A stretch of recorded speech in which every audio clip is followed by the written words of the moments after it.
March of 1420. Two armies meet on an open chilly plain. On one side, there are Crusaders, backed by the papacy, motivated by plunder and supposed remission of sins offered by the Catholic Church. They outnumber the opposing army by a ratio of 2,000 to 400. It should be easy, the Crusaders boast. They kill the heretics, plunder their loot, and bask in the glory.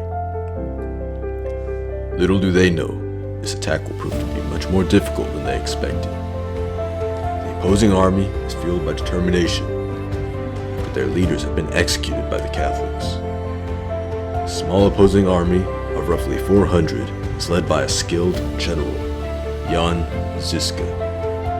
With unique tactics, such as the use of the war wagon, he will lead this underdog army to victory. In the end, the Crusades lost this fight, despite having money and numbers on their side. The army the Crusaders went up against are known as the Hussites. This proto-Protestant group is based around Bohemia. Sometime before this battle, their leader Jan Hus spoke to his congregation in their local language, rather than Latin as the Catholic Church had required. Among other things, he questioned the sale of indulgences and the authority of the papacy. This caught the eye of the Catholic Church, who had him imprisoned and executed.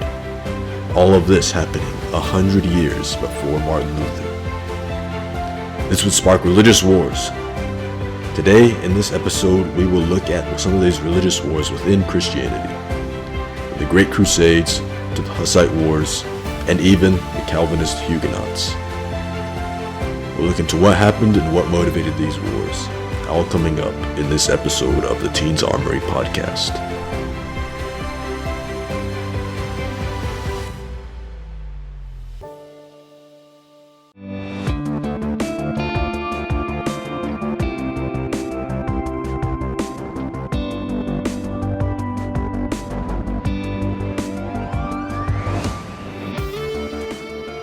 Alright, here we go. Welcome to another episode of Teens Armory podcast.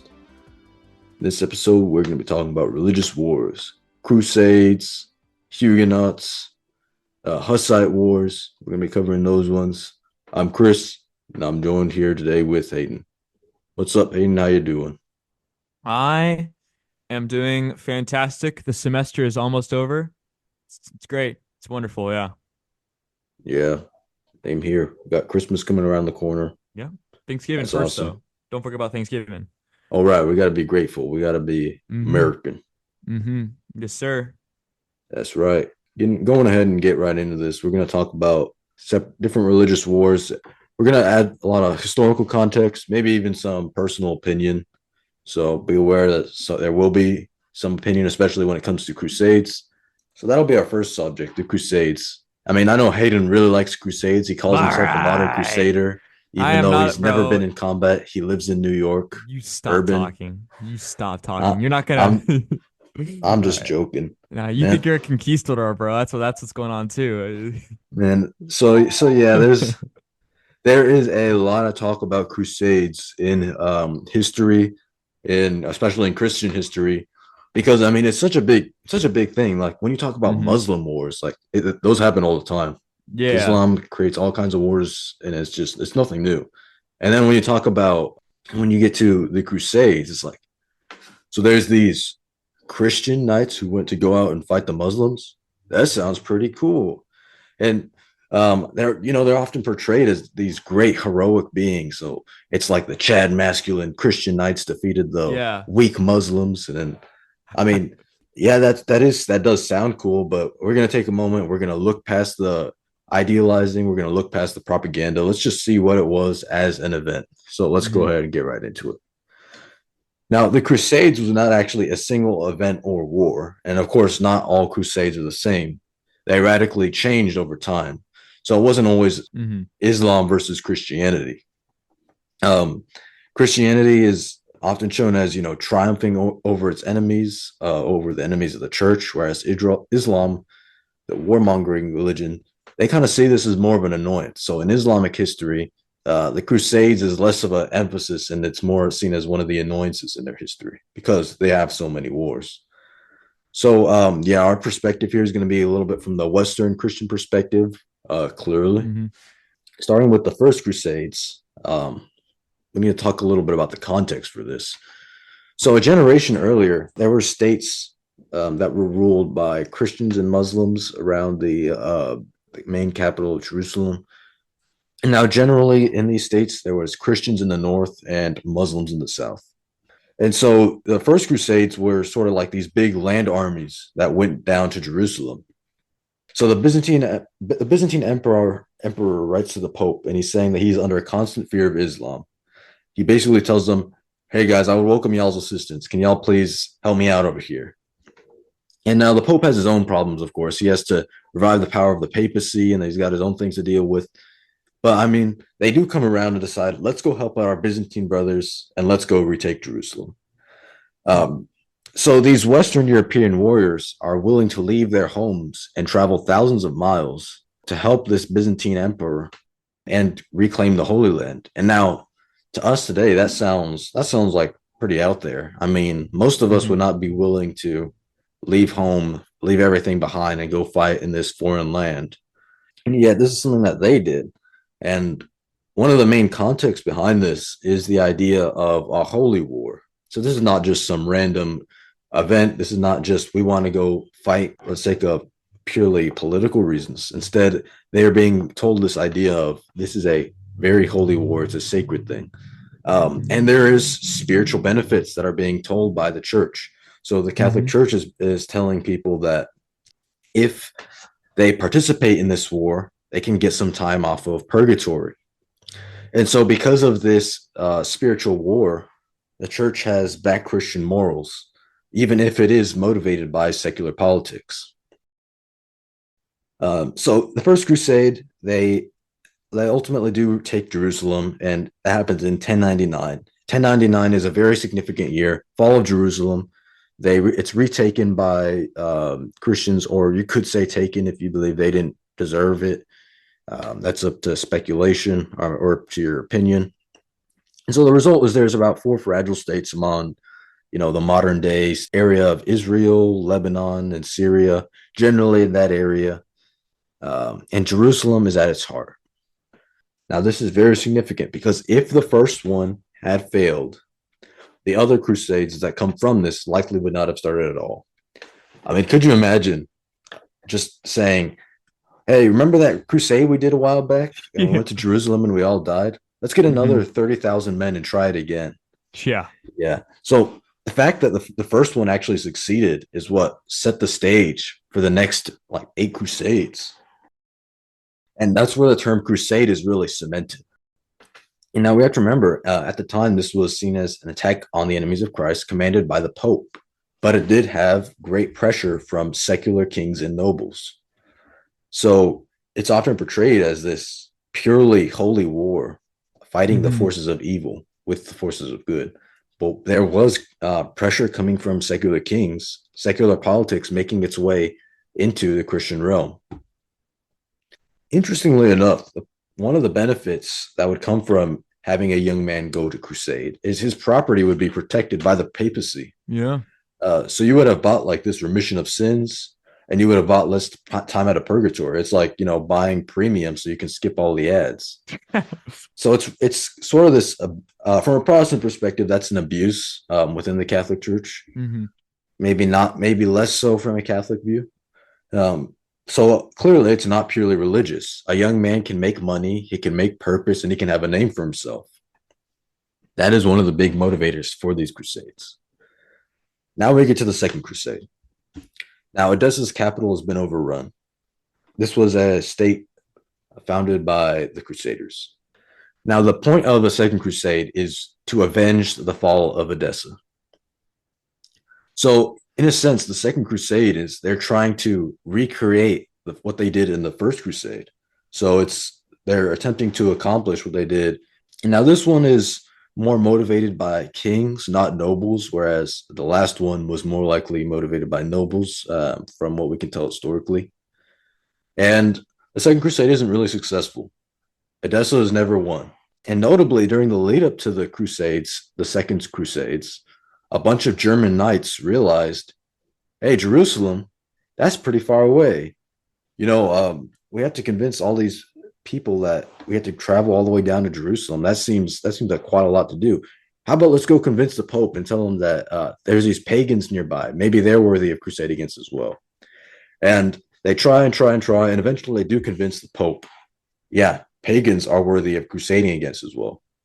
And now to us, that might seem somewhat insignificant, but it does play a very important role because now all of a sudden, crusade doesn't directly apply to the Holy Land. Now the term crusade can be applied more broadly. It goes from one application to two, and a two to three, and three to four, and then we end up seeing like the Hussite wars, where they're considered crusades against proto Protestants, which we'll get to that in a little. So, notably enough, they end up crusading against pagans in lands nearby. And now the Second Crusades doesn't really accomplish much success. They never reclaim Edessa, and in 1187, Jerusalem was retaken by Muslims, and they did so surprisingly without much blood. Hmm.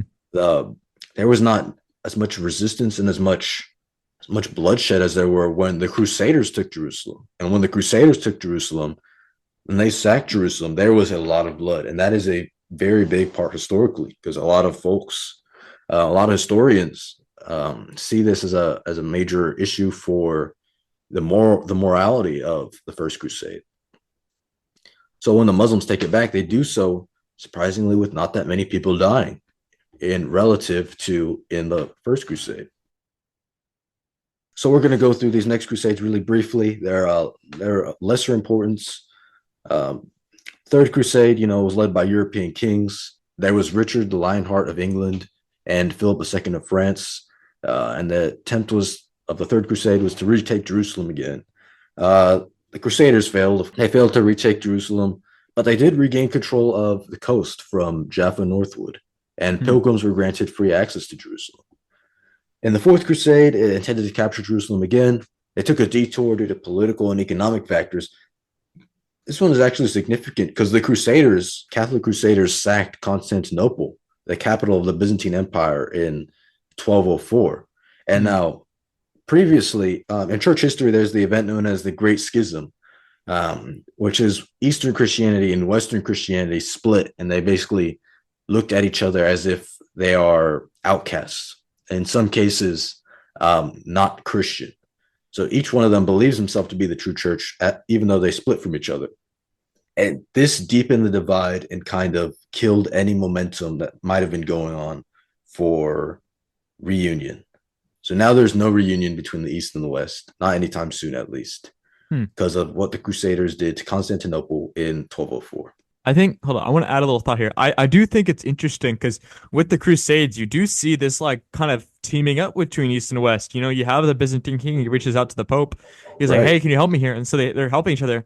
But I mean, as you can see here, obviously that wasn't what was going to happen. And what ended up happening was just a deeper schism between the two. So, yeah, and it makes you question the whole concept of how holy this war truly was. I mean, in one moment, these are supposedly brothers, and then in the next, they're heretics that we need to kill. I mean, not saying that that's what they said, but you see it treated in this way. Like, so it seems more reasonable then that there is maybe, some nobles and some kings who are influencing it and influencing the Pope for their own personal and political advantages.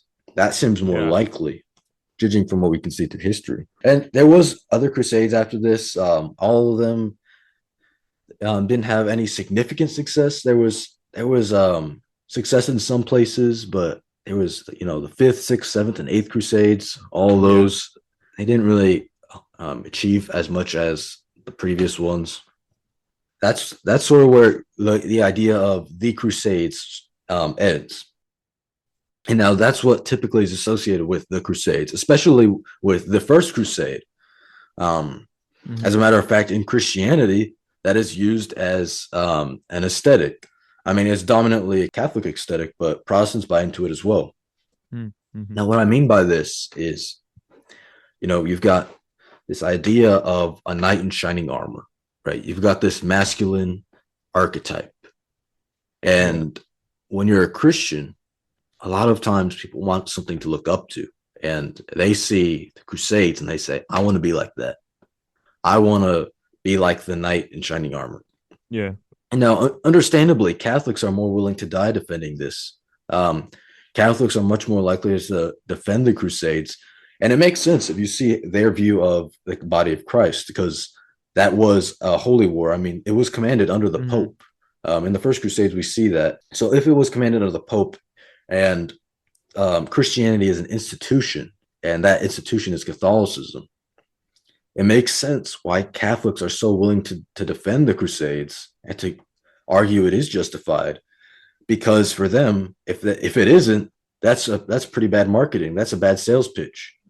Hmm. But as Protestants, from a Protestant perspective, as we can critique wrongdoings within the Crusades, and we can acknowledge them as failures and errors in maintaining to be Christ-like and maintaining to obey God, because we know that as Christians we do rebel, but we have a view of the church is not bound by a singular institution.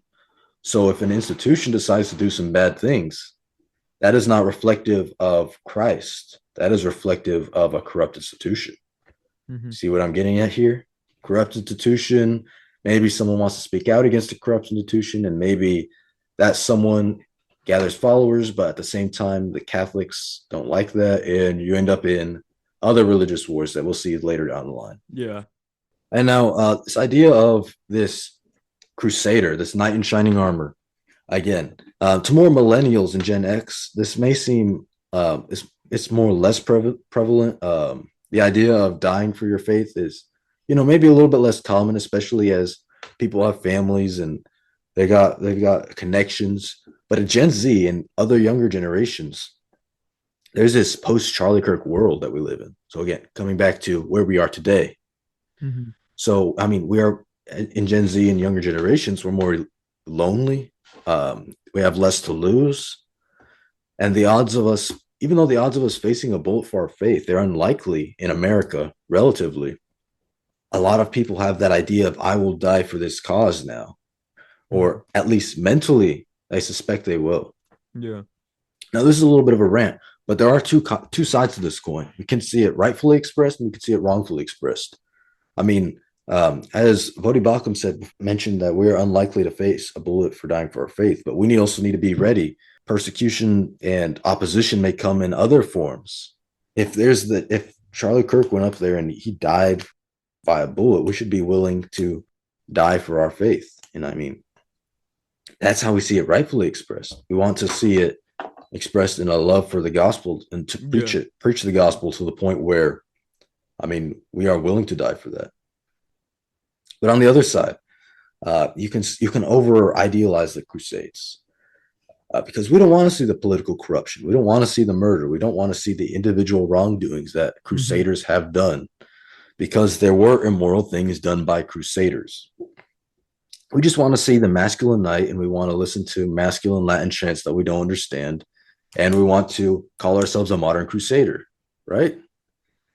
I mean, again, not like there's anything wrong with listening to Latin chants and Hmm.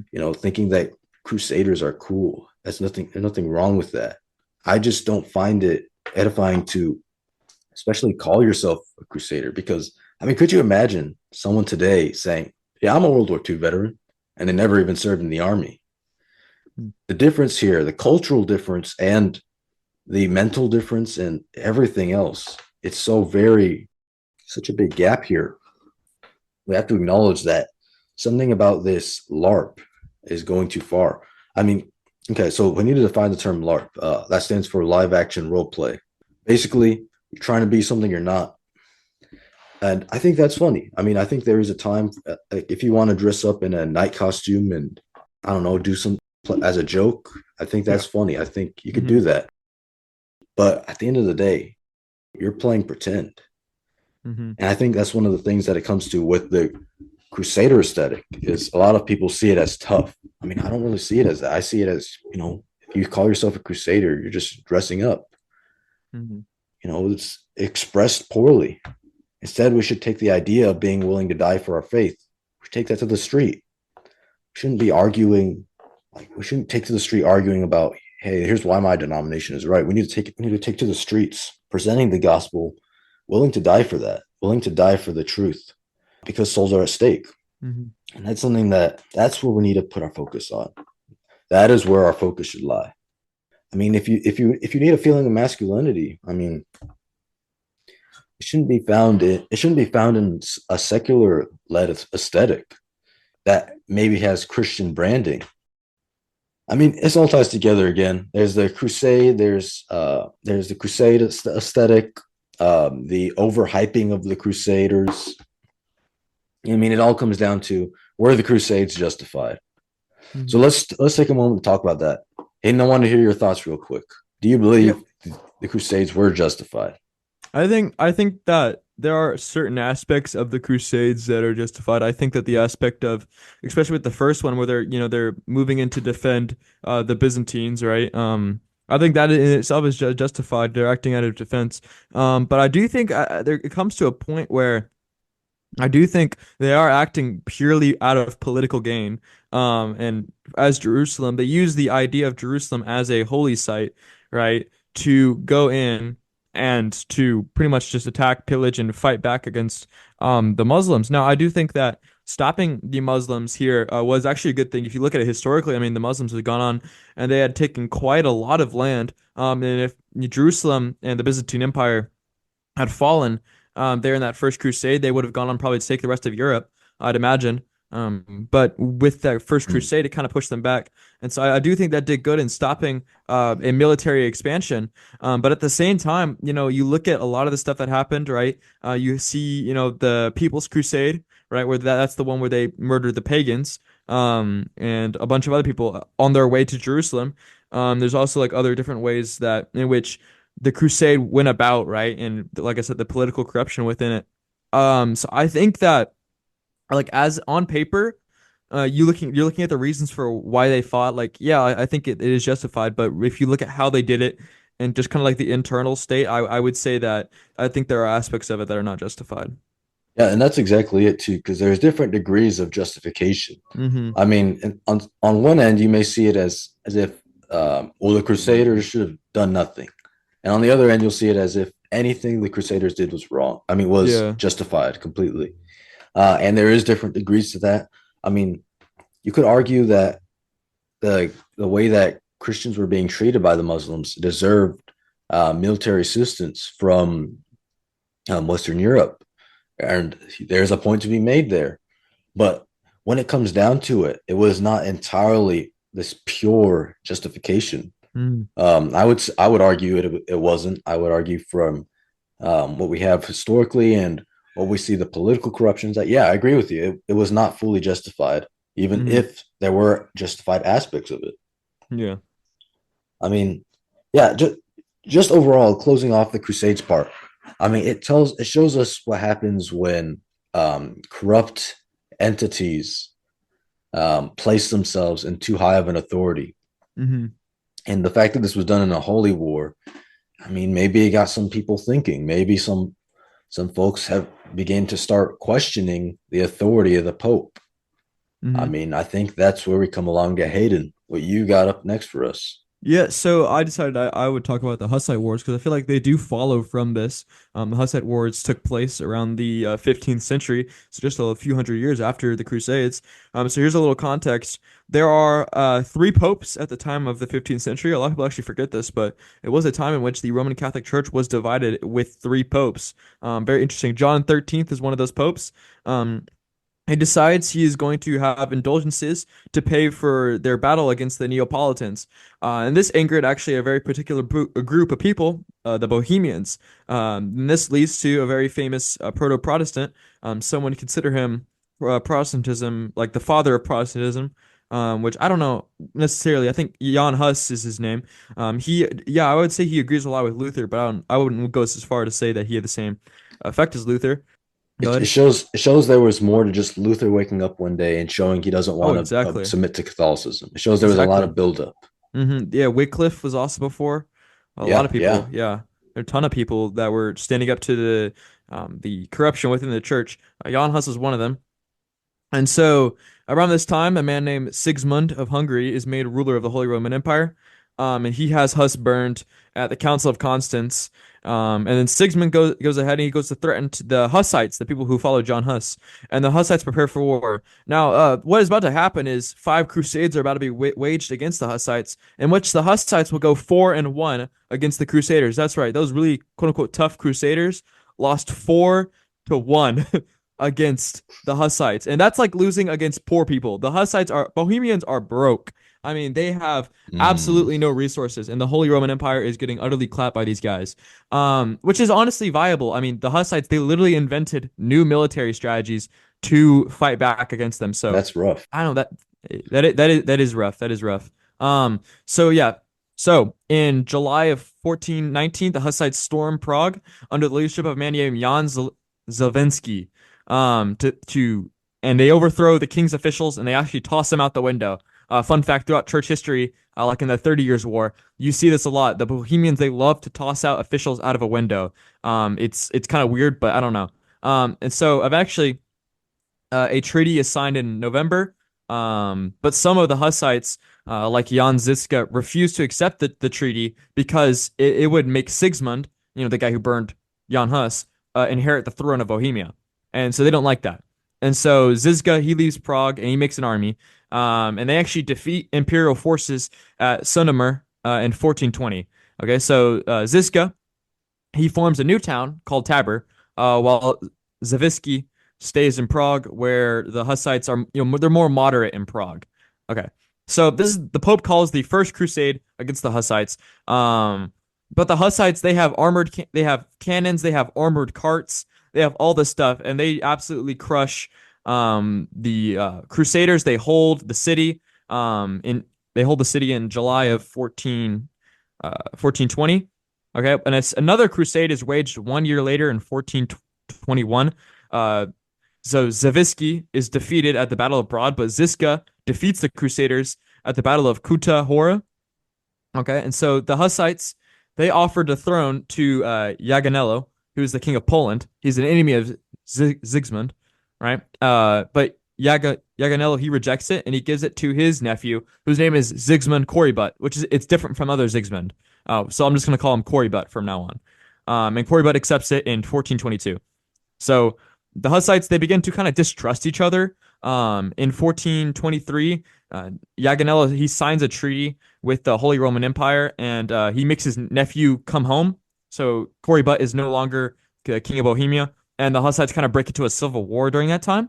But they're actually reunited a little bit later, actually, to stop another crusade against the Hussites. And so about this time, Jan Ziska, he dies in the invasion of Moravia, and Prokop the Great takes over the Taborites. So he takes over that group of the Hussites in Tabor. And then the civil war continues after they stop the Crusaders. But Korybut, he comes back. He sees there's a civil war going on, and he goes, "Okay, I'm gonna come back." So he comes back in 1424. And so all of them together, they beat another crusade in 1426 at the Battle of Aussig. Um, but Korybut, he begins to negotiate peace with the Holy Roman Empire, and the Taborites, they don't like that, so they actually imprison him. And they actually end up beating the Imperials again at Tachnov in 1427, and they end the Crusades for a bit. Okay. So the Hussites, they begin to actually expand around more than Bohemia and Moravia. They begin to expand. More people actually threaten to join the Crusades. One of such is Joan of Arc. Fun fact, threatened to join a crusade against the Hussites. So yeah, the Hussites are getting a lot of traction right now from the Holy Roman Empire. So in 1431, another crusade fails at the Battle of Damasclise, and another civil war breaks soon after. This is crazy. It's like they'll be like the Hussites will be have their inner war, and then the Holy Roman Empire will come in and be like, "Hey, like you guys hate each other. We're going to kill you right now." And then they all link arms and they just beat the Holy Roman Empire, and then they continue to fight each other. I just think that's a little funny. It's awesome. Yeah, but the Council of Basel in 1433, at that the Ultraquists, they make peace with the Empire, so that the two can beat the Taborites. So the Ultraquists are a group of Hussites. So they actually end up beating the Taborites, and so the Hussites are actually defeated in the last crusade in 1434. And so now the Ultra Christians are in control. They accept Sigismund as king, and they accept him as long as he will allow for reform in the church, and he does, and those reforms are kept until the 30 Years' War. So this is actually very interesting. I didn't know this about the Hussite wars. I know the Catholics, they waged 4 crusades against them, but I had no idea they went so poorly. I mean, they just lost battle after battle after battle against a group of four Bohemians. You can look at that region. Yeah, yeah, they had like a great military, but they were not the wealthiest of people. They had the militia, they had all the arms, but I mean, compared to the literal Holy Roman Empire, they were but a small fraction of their power. I mean, if they held their own, and this is purely because of their determination, I would say, and a lot of their strategies and just knowing the land better.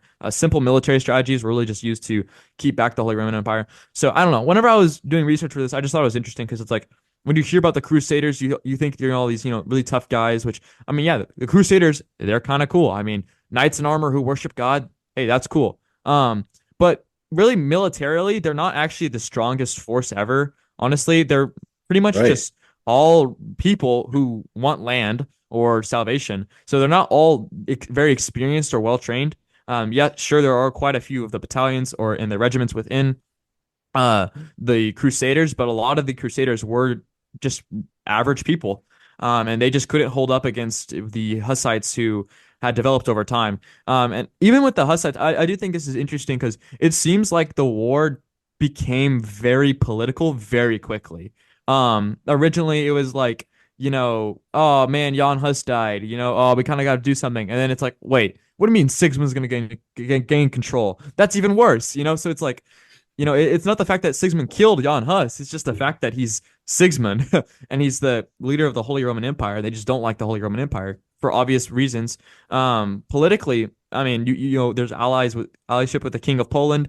You can see a lot of allyship going on here. And you kind of see all this under the branch of reform within the church, which I also think is interesting because it seems like, at the end, they're like, okay, well, we'll keep you as long as you can keep reform, which shows why the more moderate Hussites actually like fought for I feel like the right reasons. They fought for reform, whereas the more extreme Hussites, or well, let's just say the more militaristic Hussites, like the Taborites, for example, were naturally more militaristic. I don't know. I just think it's interesting. Any thoughts on this, Chris? Yeah, I mean, it's funny too because the whole idea of Crusade is like, man, they're awesome. They're the giant force that can wipe anything in their path, and yet they did not have a good success rate. They did not have Hmm. a very good track record, and they lost to poor people. So I mean, Yeah. I'm just saying it's and the idea of like this holy war too. I mean, you Hmm. don't see Protestants saying the Hussite war was a holy war. No, yeah.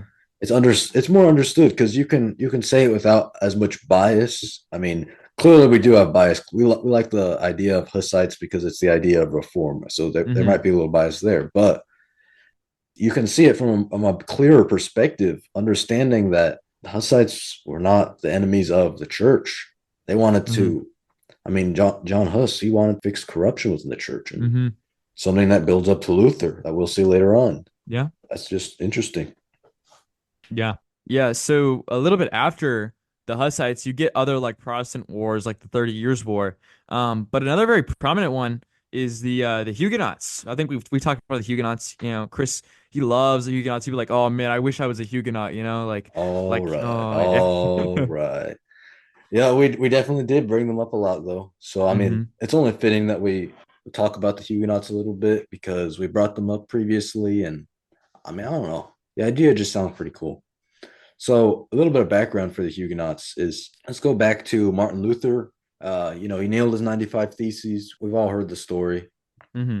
But interestingly enough, the printing press was used for the mass printing of indulgences. Hmm. And from a Protestant perspective, that's a big problem. As another side effect of the printing press, there was mass awakening, mass knowledge. The regular person was able to learn a lot more. Hmm. And so the Protestant Reformation spread quickly to France after it began in Germany. So you've got your German Martin Luther, and his works arrived in Paris by 1519. So that's 2 years after 1517.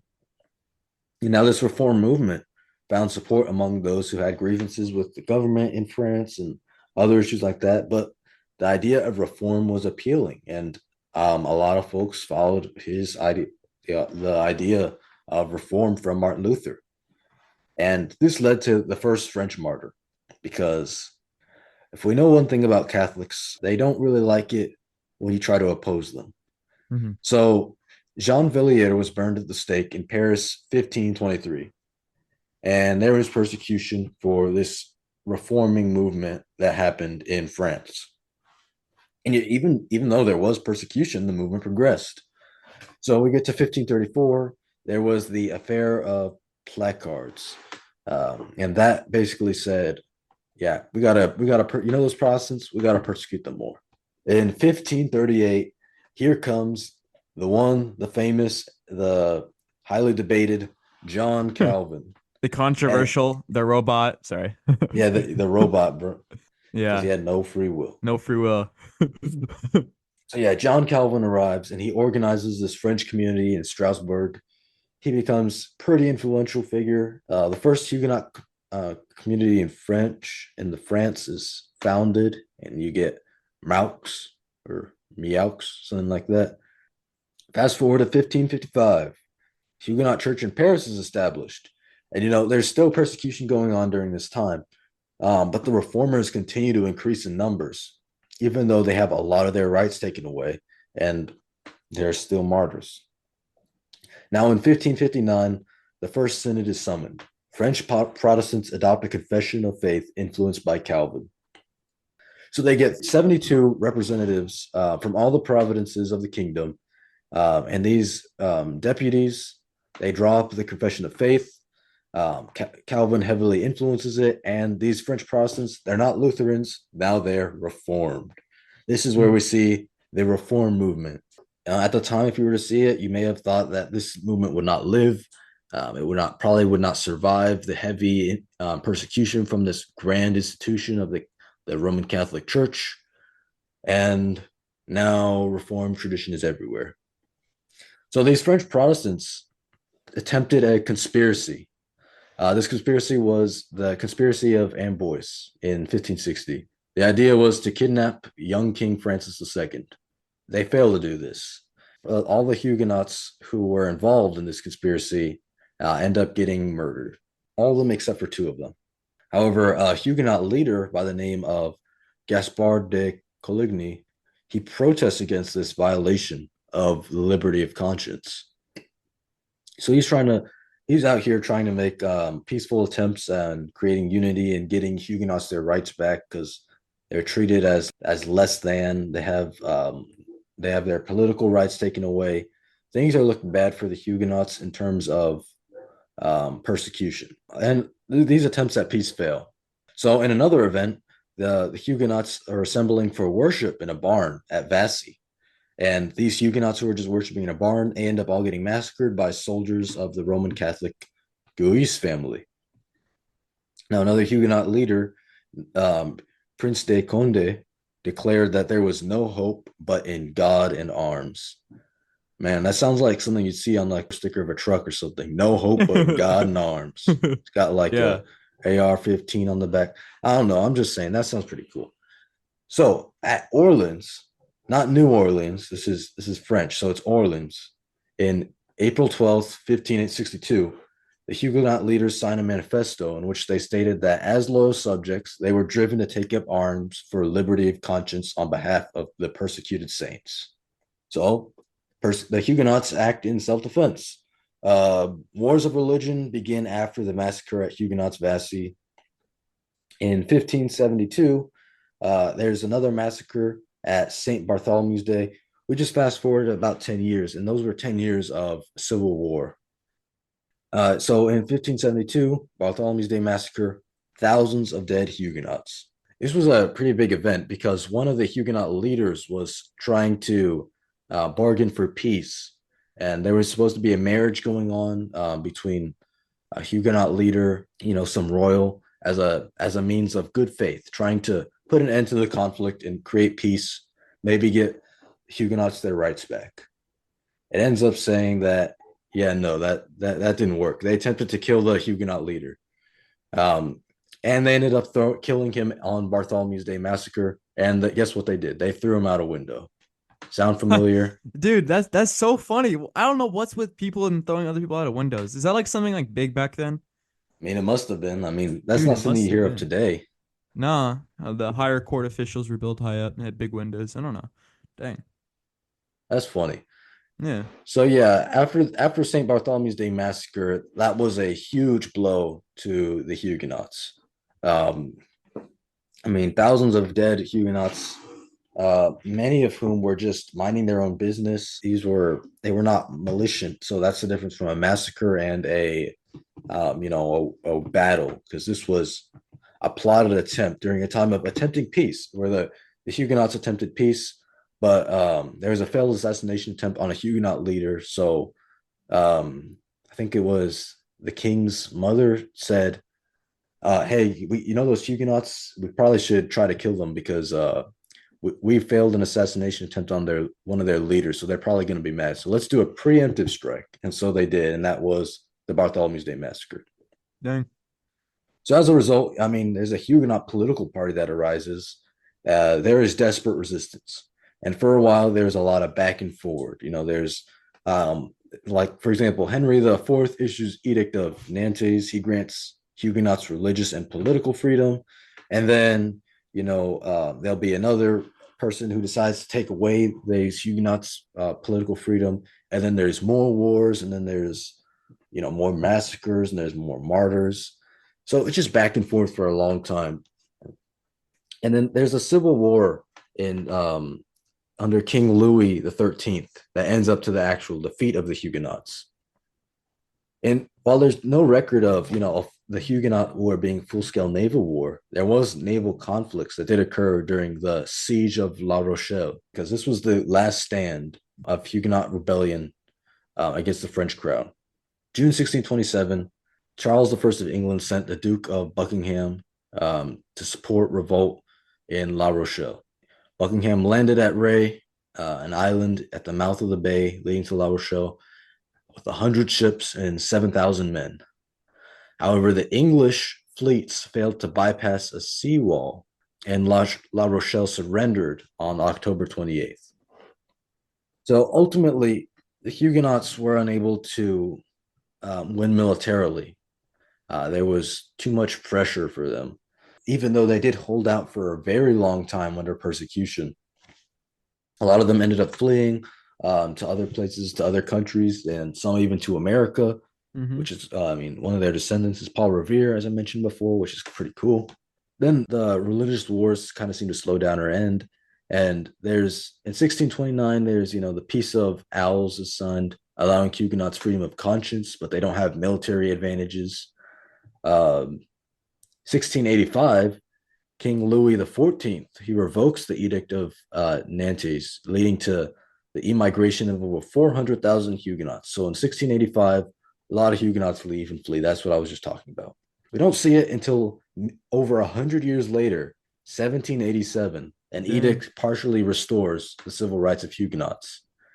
And it wasn't until 1789, where there was a national assembly, that the Huguenots got their religious liberty reaffirmed, and it grants admission and their rights back to the Huguenots. After the Reformation, there was 2 centuries of religious war. This was just one of them. All the way back from 1534, all of that time, the Huguenots were under persecution until we finally see it ending, them getting their rights back. That is crazy, man. That's That something. is crazy. Wow. I just thought they were Calvinist pirates, bro. I would just see the memes of like Jack Sparrow with like a French hat on, and he'd be saying like Romans 9, and then the caption would just be like Huguenot. Like that's just what I thought they were. I didn't know they were all that. That's crazy though. I mean, to think that's just one little section. All this was happening Yeah. in France. The Crusades was over like a broad period, and it was like they had a lot of Mhm. stuff going on in the Middle East. This was just France alone, Yeah. and makes me wonder about what was going on in the rest of the world during that time. And Yeah. You had the English Civil War. Scottish Anglo War, the Mary Queen of Scots versus Bloody Mary, stuff like that. You have the 30 Years' War. There's like, it's so interesting that most of the wars within Christianity have been either been like crusades, right, where it's like the Crusades, Christianity versus Islam kind of thing, right? Or that's how it's portrayed. But then you have like Catholic Protestant, a lot of that, like a lot of that. Um, and I guess like if you want to count like some of the Byzantine wars, you could, but it's so interesting how a lot of them revolve around church and state, um, in that way, and also just looking at the time periods too. It's like you have Christianity has like almost no wars, and then Holy Roman Empire kind of thing, right? And then there's some Islamic wars, but then you get the Protestant wars, and then it kind of fizzles out. I don't think we've had like a purely quote unquote holy war or crusade in a long time. And I That's don't know. true. I just think that's so interesting. Well, you have anything else to add about the Huguenots, Chris, before I continue to yap? You do see the idea of Catholic Church. They see Protestants as these vermin, these roaches. They need to be squashed. They need to be eliminated. And every Hmm. time they try to squash them, they somehow come back, and Yeah. oftentimes in larger numbers than before. It's the same theme. I mean, from a Protestant perspective, it makes sense seeing that the Roman Catholic Church is a still corrupt institution. Hmm. There's corruptions within it, but that does not mean that Christianity died. It Yeah. meant that there was a need for renewal within Christianity, and this renewal Hmm. movement continued, and it continued to grow, and it ultimately persevered, as we see here today. That's Hmm. why we're here right now. Yeah. I do think one thing is super interesting. You look at like Rome. I still think Rome is definitely corrupt in their theology. That's just my opinion on Rome, right? Um, I think they've lost a lot of their political corruption, which is what we see a lot of these wars causing, which is one reason why I think we don't see as many crusades anymore. I don't know. Right. Maybe I'm just blind, and I don't know. America gets taken over by the Catholics at some point or something crazy. I don't Hope know. not. I don't see I don't see Rome pulling that card because first of all, their main army is going to be a bunch of Gen Z LARPers. And I don't know. Sure, if we hopped on like a Minecraft server, I think I get chopped. But in a real world battle, I don't see that happening. And I think that's a good thing. I think Rome has reformed in that sense of it is not as connected to politics, and I think we can think a lot of the work by Protestants, such as the American Baptists, right, with their work on separation of church and state and stuff like Right. that, to where we have a hedge, a defensive hedge, so that the state cannot influence the church, and the church in the way of church discipline and stuff like that cannot influence the state. And by that I mean that like the church can't um, call the state to execute discipline, is what I mean by that. Rather, it is the church. It influences the state by its members and by what is being taught there, but it does not directly tell the state, you know, go and kill Servanus for us, please. That's a reference to some of our previous episodes where we talked about Servetus. It's Servetus. I said Servanus again. Gosh dang it. Um, yeah. No, I do think there are a lot of other smaller wars that we didn't cover in this episode. You can definitely look them up. There's actually not that many wars. Like I said, it's mainly the Crusades and the Protestant Catholic wars. Um Yeah. and so a lot of people like to frame it, oh, well, religion is bad because religion caused all these wars. But actually, according to the Encyclopedia of Wars, only 7% of wars are caused by religion. And fun fact, without Islam, that percent drops lower to 3. So Christianity only covers like a bare minimum because there are a lot of other religions that have caused wars throughout history. Um, and even with this, the Encyclopedia of Wars talks about this. It talks about how a majority of the wars were actually just driven by politics, territory, and economics. Religion is just often used as an influence or something to justify the conflicts rather than being the sole or primary cause, which I thought that was super interesting. Um, Yeah. Sounds a lot like the so Crusades. I know, yeah, that it is super interesting. So no, Christianity is not a violent religion. We did an episode on this. We also have talked about this in our Strawmans of Protestantism episode, and I guess a little bit with Calvin and Servetus in our Strawmans of Calvinism video. But like Christianity, it's not a violent religion at all. I mean, a lot of these wars were caused by politics. And yeah, religion was used in a bad way to justify it, but that doesn't define the doctrine of the church, right? By a political corruption within the church. Um, that's just the church was just infiltrated and corrupted. And that's not its true state. Christianity on its own is not a violent religion. Like I said, we've done an episode on this. We've talked about this a lot. No, I do think an important thing to get out of this episode. Some people are gonna be like, well, you criticize the Crusaders, but not the Protestants. Oh, look at the bias. Like, hey, well, like Hussites. Well, I'm not going around, making my whole thing about being a Huguenot like Chris or a Hussite, something like that. All right. Um, sorry, Chris doesn't do that either. We're not going around, making our whole personality being that. Sure, yeah. I mean, I'll say that like a lot of the Christian, wars, I think like in a vacuum, they're pretty cool. Like if there was a book about that, like that'd be really cool. But I think when brought to reality and kind of realizing that, hey, these are not like we have this over glorified view of these religious wars. I think that it's actually dangerous to say, oh, well, these guys were based for everything they did. Like, no, no, no. Like, sure, it's cool that, they defended the faith, went under persecution, or they fought for Christianity, all this stuff. They have the cool armor, which, yeah, I mean, the armor's cool. All knights look cool, guys. Like, hot take. And like, they worship God and all that in war. Like, yeah, like that's cool. But at the same time, like, I get that out of like Saving Private Ryan with that one character who's literally reading the Psalms as he's sniping people. Like, that's cool, yeah, but I don't think that justifies everything that's done, especially within political corruption. Like, we have to look at the corruption that was in the church for a lot of this. I mean, I hope most Catholics wouldn't say these days that, oh, yeah, we were totally justified waging 5 whole crusades against the Hussites or, killing all the Huguenots or, massacring the Scots, et cetera, et cetera. Like, I hope no one would say that today. Of course, there are definitely some people who would say that. Um, but like that's not we can all look at that and go, that's not directly the church's doctrine, right? Which is the ultimate quote unquote cool factor with this whole discussion. So those are my overall thoughts on all this. Chris, you have anything else to add? Or I mean, just summarizing it, yeah, we talked about the Crusades. How even though, yeah, we think there is cool aspects about the Crusades, it's not something to idealize. It's not something to like, mm-hmm, make your personality. I mean, same thing with the Hussites and the Huguenots. I mean, sure, they mm-hmm, did do cool things, and I do believe that they did a lot of justified things. But I don't believe that every battle the Huguenots fought was justified. mm-hmm, I don't believe that everything they did was perfectly moral, and they could have done more peaceful advocations for their rights and done it without less bloodshed for sure. And at the end of the day, yeah, you're just right. Christianity is not a violent religion, and mm-hmm, that's just what we need to remember.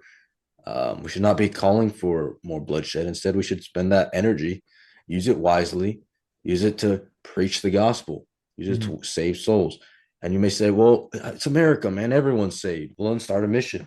Go out to another country. Then, if you really have that, you can feel that bold desire of going out and reconquering another land. Instead, use that as a means to go, be a missionary. Use that, claim the gospel to those in need, those who need it. And we all need to be reminded of the gospel every day. mm-hmm. That's what I'd have to close with. Yeah, I do think it's funny though. Kind of talk about this. We've gone like band for band on controversial episodes. We did, gosh, Protestantism, Calvinism, Nick Fuentes, and now we talked about the Crusades. Like, oh man, we need to have some lighthearted episodes soon, Chris. Like, Yeah, yeah. I remember when we were talking about this episode, it was funny because we were like, oh, surely this will be a controversial one too, and then we started talking about the Crusades, and I'm like, oh, great.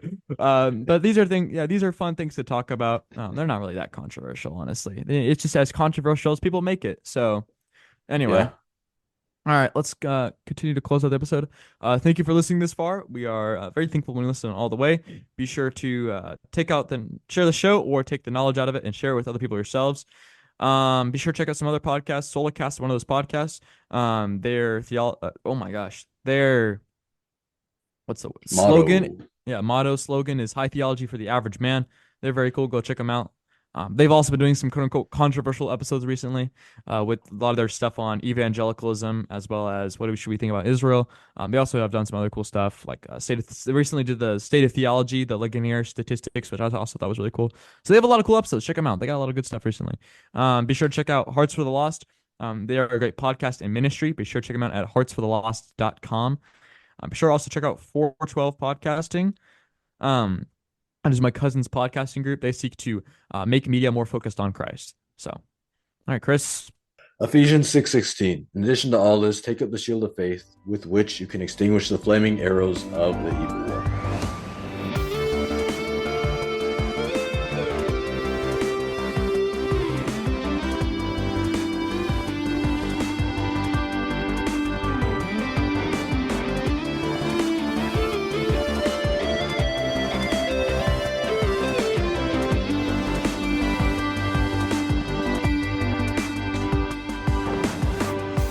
All right. So, what's one thing we learned today? No LARPing. No No LARPing. pretending to, no dressing up as a crusader, no dressing up as a pirate. You got to wear regular, everyday clothes. You can't have a personality. You got to be a strict conformist. Um, Yeah, yeah. nah, Yeah, I'm no, no, just no. joking. You know what we should do next? You know what episode we should do next? I was gonna say we should do like political theology as like a joke, but I don't know if we can go Ooh, band for band that far, bro. We're popping shots in season 2. yeah, yeah. I mean, we'll see. We'll see. We'll see.